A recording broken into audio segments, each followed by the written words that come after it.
Ultimately, the business should give you freedom, not shackle you so that you cannot spend time with the people who matter most.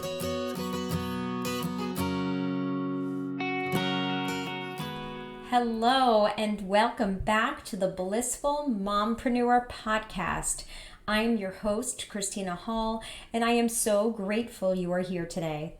I am on a mission to help mompreneurs or female entrepreneurs who hope to be moms in the future systemize and scale their businesses to beat overwhelm and reclaim their time. Join me each week as I dive into actionable strategies and inspiring stories to support you on your journey to entrepreneurial success and work-life balance. Now, I want you to take a moment and think about your current work-life balance. Do you feel that your family receives the attention and time they deserve? If you answered no, then you're going to love today's episode because today I am going to give you some strategies to help set boundaries between work and family time so you can find more balance. Now, you may have a brick and mortar business where you shouldn't be taking work home, but knowing how much you care, I'm sure you still bring some of your work home. And if you work from home, then I'm pretty certain finding that balance between work and family time is an ongoing challenge.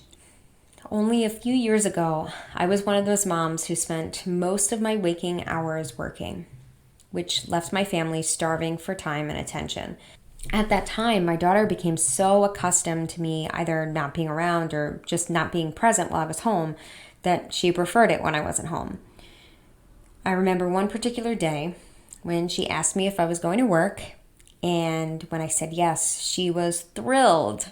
That was a really painful moment, but it was also a wake-up call, one that I really needed. And I realized if I didn't make a change soon, the years were going to pass me by, and my daughter and I wouldn't have the relationship I really wanted. So I had to be more intentional at setting boundaries between work and family time. So I got to work. The first thing I did was start to delegate. I slowly started handing off students to other teachers and handed off lower level tasks to my assistants. One change that made a huge difference was handing over the email inbox and business phone to my administrators.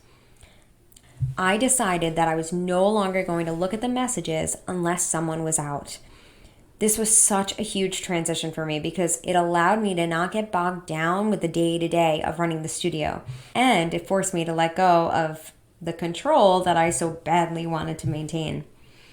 I was so concerned that my admins would not respond the way I would, and honestly, they didn't, but the business didn't burn down. They may handle things differently, but what they do works and has allowed me to focus on higher value tasks, which have a more powerful impact on the business. In addition to delegating, I also began investing in tools that would allow me to automate recurring tasks. I got a QuickBooks online subscription so I could transition all of our clients to autopay. This meant I no longer had to manually create and email invoices each week. I subscribed to Acuity to manage appointments and to ensure all clients received automated text and email reminders about their upcoming lessons.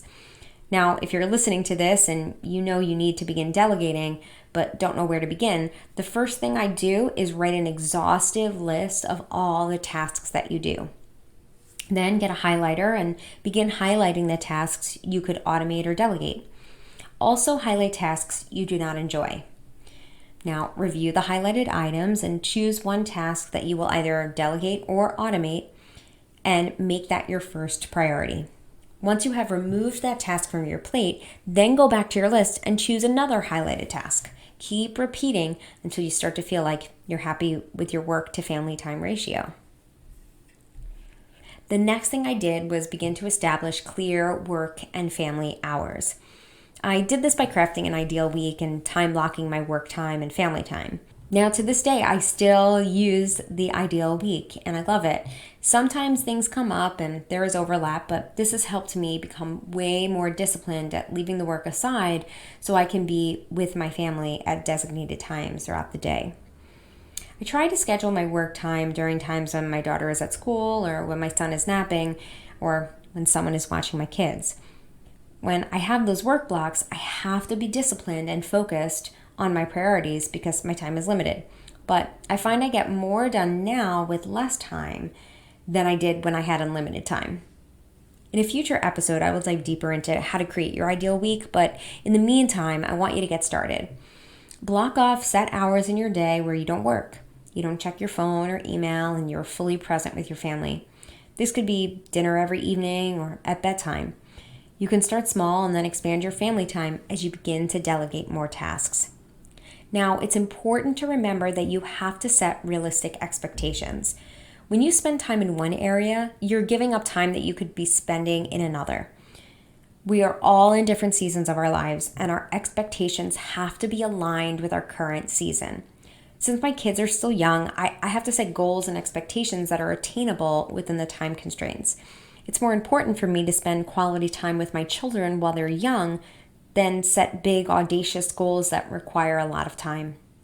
It's also important to be flexible.